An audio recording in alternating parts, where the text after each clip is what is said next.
Hi guys, and welcome to this episode of I Wanna Eat. Today we are going to be making gyudon, a very popular Japanese dish. Gyudon is a bowl of rice topped with very thin pieces of beef and onion simmered in a shoyu-based sauce. People put different toppings, but today we are going with basic green onion and Onsen Tamago, soft poached eggs that are traditionally cooked in hot springs. In fact, the name Onsen Tamago literally means hot spring egg. So now let's get started. The first thing you're gonna wanna do is to prepare the meat. If you can find thin sliced meat at a local grocery store or Asian market, that is perfect. But no worries if you can't find it. What I do is freeze the meat overnight, then take them out about 30 minutes to 1 hour before cooking, depending on how warm your kitchen is, and shape the meat thinly with a sharp knife.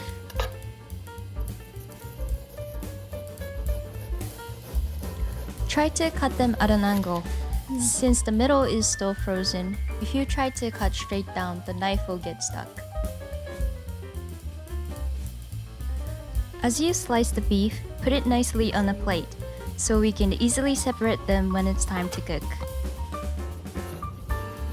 Cutting the half-frozen meat yourself is the hardest part of this recipe, but it will also give you a good chance to work out while cooking.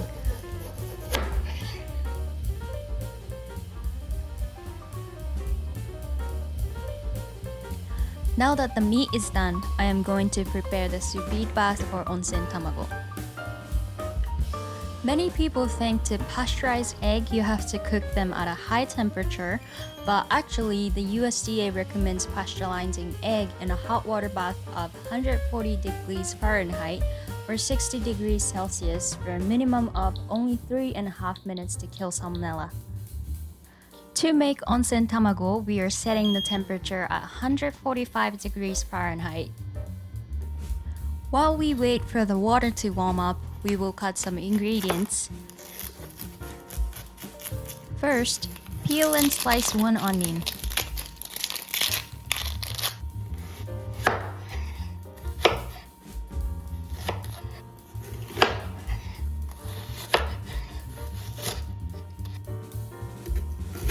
Now, peel and julienne ginger. We like a lot of ginger, so we used about 2 tablespoons worth. Gyudon in Japan is usually served with benishoga or pickled ginger, but we did not have it today, so we used extra ginger while cooking.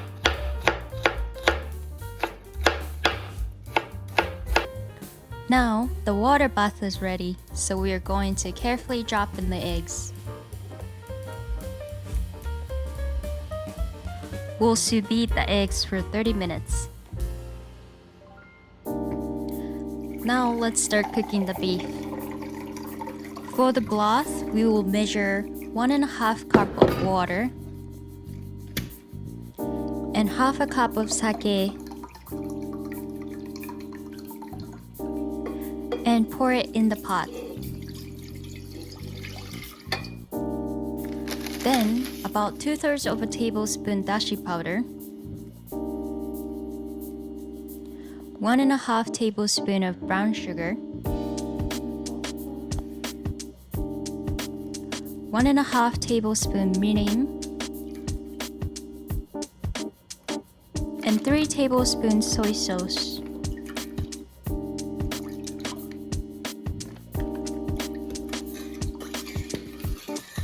Then, turn the heat on high and drop the sliced ginger into the broth. Before the broth starts to warm up, start dropping in the beef and make sure to separate each slice. By adding the raw meat into broth as opposed to frying meat first, it will distribute the beef's umami to the sauce as it cooks, instead of trapping the umami in the beef. Then, wait until it starts to boil and skim any foam that comes to the surface.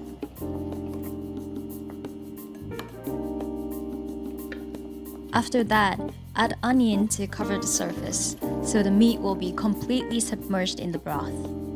Then, lower the heat to simmer While we wait for the beef, I am going to chop the green onion for toppings. In the meantime, 30 minutes has passed and the eggs are cooked, so we'll take them out of the water. Cover them with cold water and keep them in the fridge until we are ready to eat. Once the broth is reduced and the onion is starting to become clear, stir them and simmer for about 20 minutes more to reduce the broth. Once the broth is reduced to about half of the original amount, the gyudon is ready. Prepare a bowl of rice and top it with plenty of beef, onions, and broth.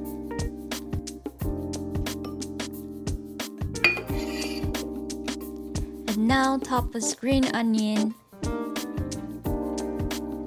and drop an onsen tamago on top.